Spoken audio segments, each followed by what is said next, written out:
Selamat datang kembali di sesi bedah materi kita. Hari ini kita punya topik menarik nih, konsep pembelajaran mendalam atau kita singkat PM ya.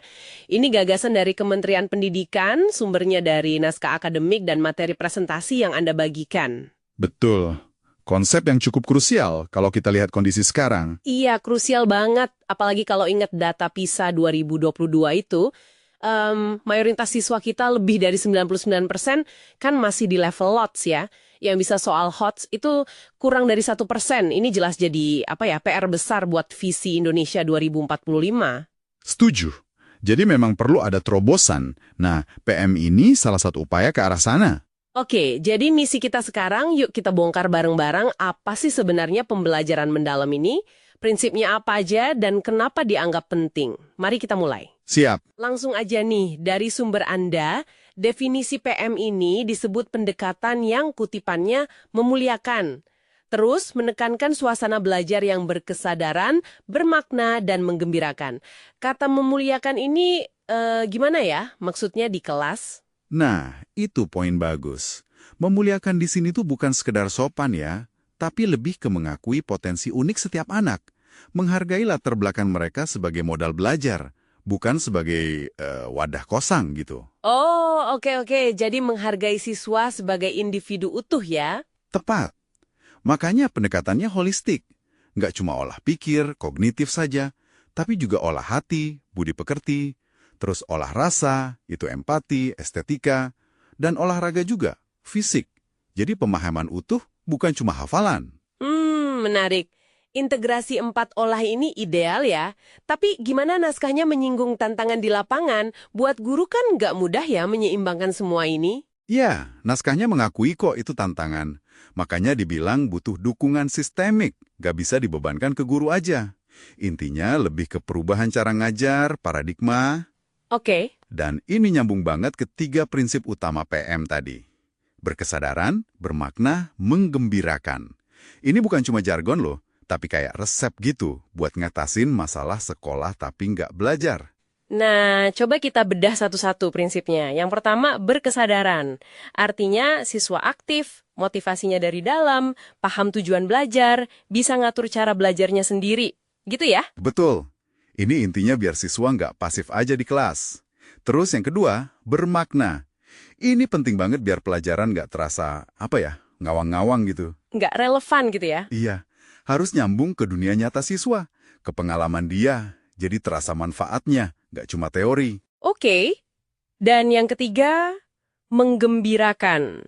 Suasana positif, menantang tapi asyik, ada momen aha, siswa dihargai, kedengarannya bagus. Tapi menjaga gembira konsisten di kelas itu kan sulit ya. Pasti ada tantangannya. Tapi menggembirakan di sini bukan cuma hahaha ya, lebih ke lingkungan belajar yang aman secara psikologis.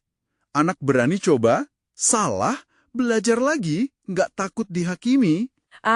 Oke. Jadi aman untuk bereksplorasi ya? Benar. Jadi 3 prinsip ini, berkesadaran, bermakna, menggembirakan, itu satu paket buat mengubah pengalaman belajar jadi lebih aktif dan, ya itu tadi, mendalam. Sip. Nah, kalau proses belajarnya sendiri gimana dalam PIMA ini? Di materi Anda disebut ada 3 tahap pengalaman belajar. Mulai dari memahami. Iya, memahami itu kayak bangun fondasi dulu. Konsep dasar, fakta-fakta penting. Oke, paham dasar. Terus? Nah, setelah paham, baru masuk tahap mengaplikasi. Di sini nih pendalamannya. Siswa pakai pengetahuannya di situasi nyata. Kayak contoh di materi itu. Pakai konsep persamaan linier buat hitung untung rugi jualan kecil-kecilan. Oh, jadi langsung praktek gitu ya? Biar nggak teori melulu? Betul. Dan yang terakhir, tahap ketiga, merefleksi. Ini sering kelewat, padahal penting banget. Merefleksi, maksudnya gimana tuh? Jadi, siswa diajak mikir lagi. Proses belajarnya tapi gimana? Hasilnya gimana? Apa yang udah bagus, apa yang perlu diperbaiki? Ini melatih mereka buat mengelola diri sendiri dalam belajar. Jadi mandiri. Memahami, mengaplikasi, merefleksi. 3 tahap ini kayaknya memang mendorong ke higher order thinking skills ya, HOTS, yang tadi kita singgung masih rendah itu. Tepat sekali. Dan ini langsung nyambuk ke pertanyaan krusial. Terus, nilainya gimana? asesmennya. Kan nggak cukup pakai tes pilihan ganda biasa kalau targetnya pemahaman mendalam dan HOTS. Nah, iya juga. Gimana asesmennya menurut konsep PM ini? Sumbernya menekankan asesmen otentik. Jadi nggak cuma AOL, Assessment of Learning, yang kayak ujian akhir buat ngasih nilai. Tapi juga ada ASL. ASL, Assessment as Learning. Iya, asesmen sebagai proses belajar. Jadi kegiatan asesmennya itu sendiri bikin siswa belajar. Misalnya lewat refleksi diri atau peer assessment. Terus ada AFL, Assessment for Learning. Oke, AFL, Assessment untuk belajar. Guru pakai hasil asesmen buat perbaiki pengajaran gitu. Persis, jadi asesmennya itu bagian dari siklus belajar, bukan cuma penghakiman di akhir. Fokusnya mendukung pertumbuhan siswa. Wah, kompleks juga ya asesmennya. Memang, dan kalau kita lihat gambaran besarnya lagi nih, PM ini nggak berdiri sendiri. Ada 4 kerangka kerja yang jadi panduan implementasinya.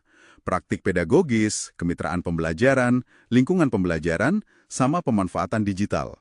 Oke, kerangka kerja biar lebih terarah ya.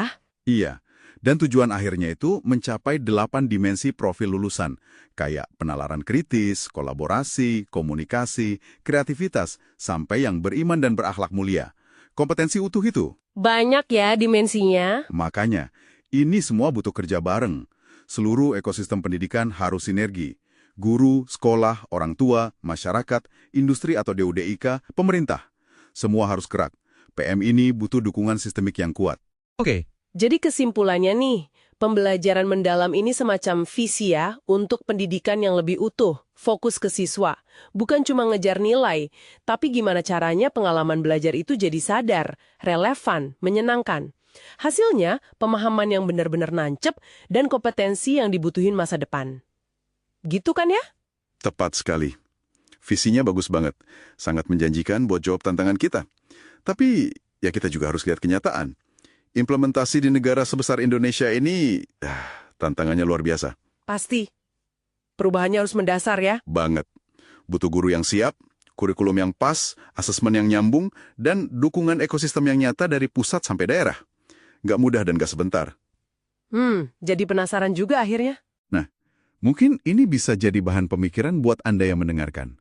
Dengan segala kompleksitas dan kebutuhan perubahan fundamental ini, seberapa siap sih sebenarnya sistem pendidikan kita ini, secara keseluruhan, untuk benar-benar mengadopsi dan menjalankan transformasi mendalam seperti PM ini?